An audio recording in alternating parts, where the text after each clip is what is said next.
Il est temps que nous enregistrions le bonus de l'épisode 398 avec mes deux petits camarades de jeu de cette semaine, que sont d'un côté David, de l'autre Sébastien.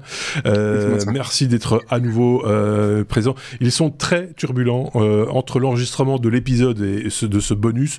Tout d'un coup, quelqu'un a eu l'idée de commencer à jouer avec l'autofocus de sa caméra. Je sais pas pourquoi, juste pour déconner. Et donc, c'était flou, c'est net, c'était un petit peu contrariant. Oui, et alors, il y a un truc qui a changé entre le numéro et le bonus dans l'arrière-plan chez David. Oui. Je vous défie de nous dire ce qui a disparu. Il y a un truc qui a disparu.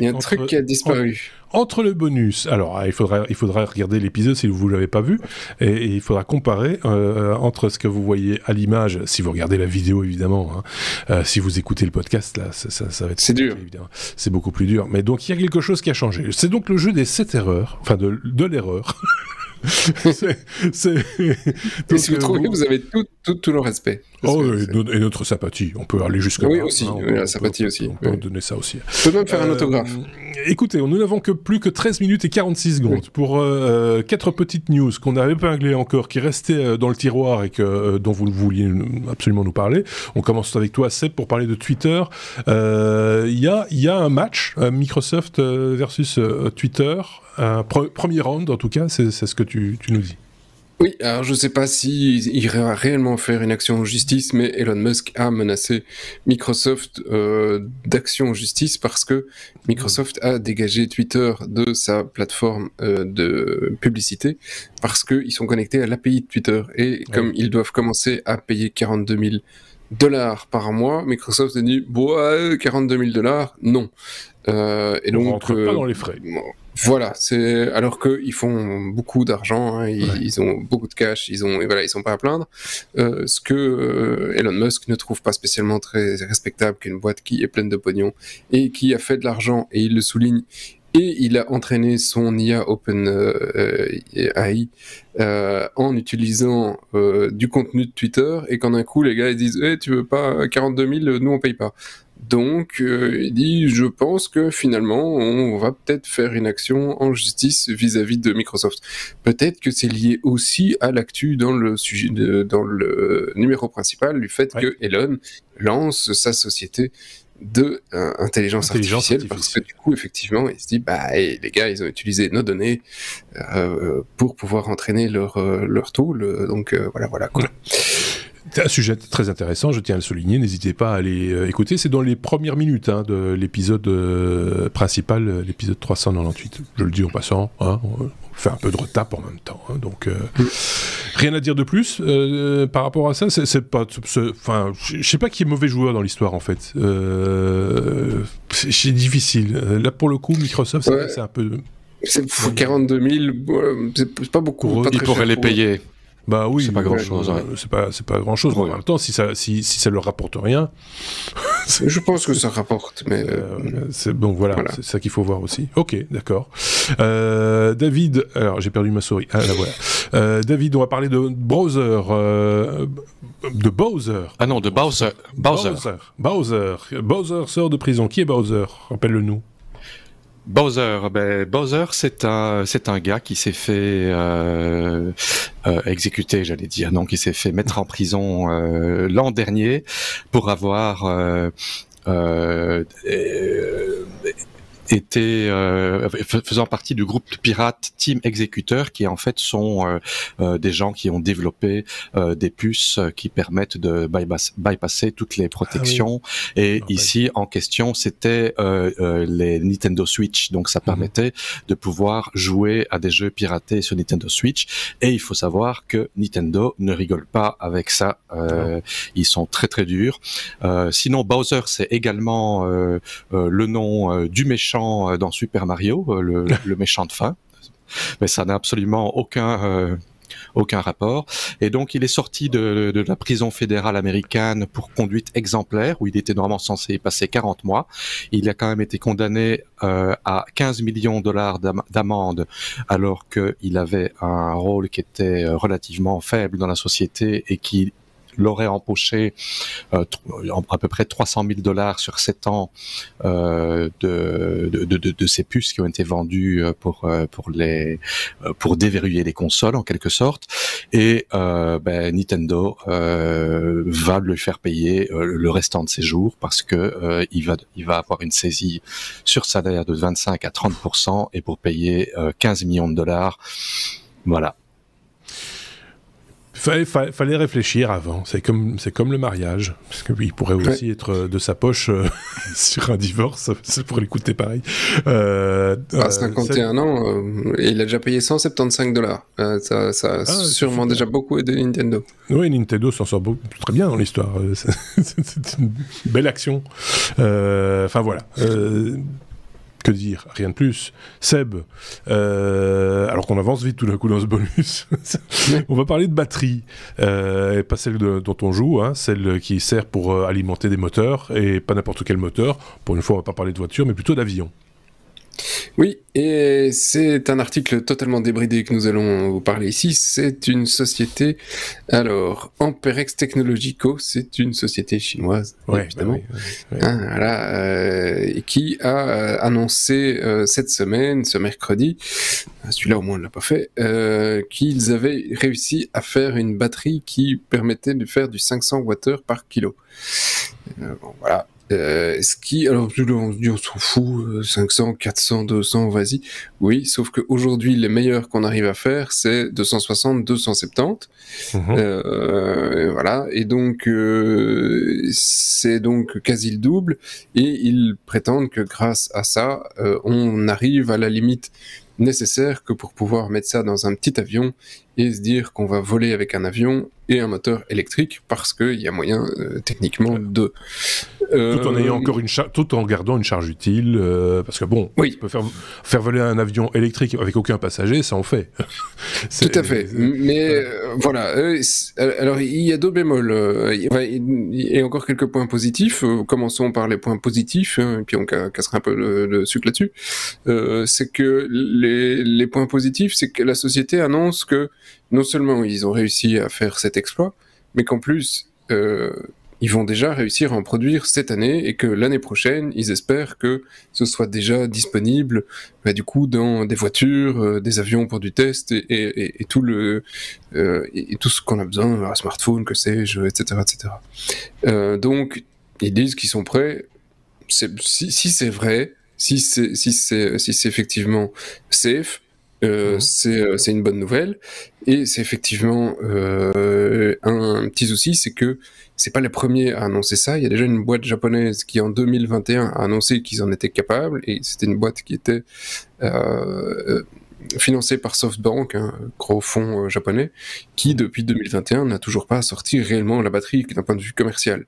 Et un des créateurs de la batterie lithium-ion et tout bazar, notre cher Dr Rachid Yazami, émet aussi quelques réserves sur la réalité du projet. Il dit: j'attends de voir, c'est pas si évident, il va falloir tester le truc de toute façon dans tous les scénarios possibles de température, de stress et compagnie, avant de se dire que c'est safe suffisamment pour mettre dans un avion, si éventuellement ce qu'ont annoncé les Chinois est réel. Alors, comme pour comparaison quand même, hein, le fuel, hein, ce bon vieux fuel ou ce kérosène qu'on met dans nos chers avions, rappelez-vous, j'ai dit 500, lui, c'est 12 000 Wh par kilo.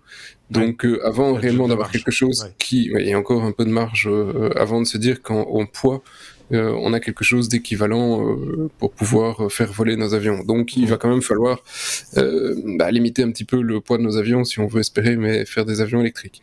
Mais peut-être qu'un jour... Voilà. Oui, mais il y a déjà des exemples commerciaux d'avions électriques, mais pour des petits trajets, dans certaines conditions, et voilà. Il y a un début déjà, mais c'est pas des gros avions type Boeing avec 150 passagers. Hein, ça c'est. Non, et c'est pas non plus. Alors, c'est pas des bus, parce que les bus qu'on a chez nous, quand les bus électriques en Wallonie, soit ils brûlent, soit ils font 10 km sur batterie, soit. Et alors ça, c'est les les meilleurs des meilleurs, parce qu'on a un ami d'infamie qui est conducteur de bus. Les derniers qui sont arrivés en Belgique, en Wallonie, alors je vous mets dans le mille, ce sont des bus électriques, mais qui sont rechargés par un moteur diesel dans le bus. Oui, c'est comme les sous-marins. Les sous-marins diesel électriques, c'est comme ça. C'est un moteur diesel qui charge les batteries et puis après tu peux plonger et rester sous l'eau très longtemps. Voilà. On se foutrait pas un peu de notre gueule quand même? Oui, je pense qu'il y a, il manque il y a un maillon faible dans l'histoire, on va dire ça comme ça. Et à mon avis, c'est l'investisseur. Mais c'est quand même très particulier, effectivement. Bref, il y a encore du chemin à faire, mais c'est vrai que même encore aujourd'hui, enfin déjà aujourd'hui, tu peux pas transporter des batteries classiques lithium-ion par exemple en grosse quantité dans les avions sans les déclarer au préalable, machin, etc. Ça doit être fait dans des conditions techniques, je pense, assez pointues. Oui, tu peux pas mettre en dessous ton... Non, tu peux plus. Ton appareil électrique, ils ont des trucs. Voilà. Oui, alors ils n'avaient pas avant, quand nous étions jeunes, mais maintenant tu vois que dans les avions, ils ont de quoi refroidir ces batteries pour que pendant le reste du vol, s'assure que ça ne brûle pas pour la balancer en dehors de l'avion dès qu'on atterrit. Et ils ont ça, je l'ai vu dans un dernier vol l'année passée où c'est prévu et ils le changent à chaque vol. D'accord. C'est Azote Liquide et compagnie. Ouais. Ok, bon, allez, on termine. Il reste 3 minutes 40 pour David pour parler de Valve. Là, je cale. Oui, là, j'ai frisé. J'ai calé sur la valve. Ma valve est fermée. De quoi veux-tu parler, David? Je n'ai pas compris. Valve, c'est Steam, en fait. Ah, ok. Donc, voilà. Donc il y a une nouvelle sur laquelle je suis tombé cette semaine. Il y a un utilisateur qui s'appelle Freedom117 qui a pas été très content d'un jeu qui s'appelle Warlander et qui utilise un système anti-triche qui s'appelle Sentry, et il s'est rendu compte que ce système agissait de manière très suspicieuse, qui continuait à tourner même après que le jeu soit fermé. Et qui continuait à envoyer des informations sur des adresses IP au Japon. Donc là-dessus, il a un peu investigué ça, il a posté des commentaires négatifs sur Steam, et il a, dans son review, donné toutes les informations techniques de comment supprimer ce système Sentry et comment nettoyer la base de registre de Windows, parce qu'il y voyait un risque éventuellement de sécurité. Là-dessus, il a eu... ça a été le review le plus populaire. Il a 2439 personnes qui ont fait un like, 437 qui lui ont donné des awards sur Steam. Quand on aime bien le commentaire de quelqu'un, on peut lui donner une petite récompense en monnaie virtuelle. Et après 3 mois, et donc le sujet le plus populaire, un modérateur a décidé de le bannir en disant qu'il tente de scammer les utilisateurs et d'autres violations de Steam, mais il s'est pas seulement limité à le bannir pour 30 jours, mais il a également banni toutes les personnes qui ont fait un like pour 30 jours. Donc, chacune des personnes qui ont fait un like sur son review se sont fait bannir pendant 30 jours de pouvoir faire des reviews ou de pouvoir commenter. Maintenant, la nouvelle a fait un peu de remous. Le magazine PC Gamer a contacté Steam pour demander un peu ce qui se passait derrière. Steam s'est excusé en disant qu'en fait, le modérateur a fait un petit peu trop de zèle. Et ils ont fait une excuse à l'utilisateur Freedom117. Maintenant, je ne sais pas si les 2500 autres personnes qui se sont fait bannir se sont fait débannir, mais voilà, je trouvais ça assez de l'abus d'autorité de la part d'un modérateur. Oui, mais un like, je veux dire, pour un like, je trouve ça assez extrême. Pour un like. Avec toi, je ferai n'importe quoi. Il est temps qu'on achève ce bonus. Je le sens. On va terminer ça entre nous. Vous n'aurez pas la suite. C'est dommage. Mais si vous voulez la suite, si vous voulez éventuellement participer à ce qui se passe en dehors de Comme j'ose. N'hésitez pas à nous le faire savoir. Peut-être qu'on ouvrira une petite porte. Oula, et ça devient chaud, son truc. N'importe quoi. Il fait chaud à Bruxelles. Oui, il fait chaud à Bruxelles, mais c'est communicatif, cette chaleur qui vient de Bangkok, que voulez-vous. Merci David, merci Sébastien. On va se dire à très bientôt. On a bientôt d'autres chroniqueurs pour un autre bonus qui s'achève maintenant, parce qu'il est temps. 15 minutes maximum, vous le savez. On se dit à très bientôt. Salut.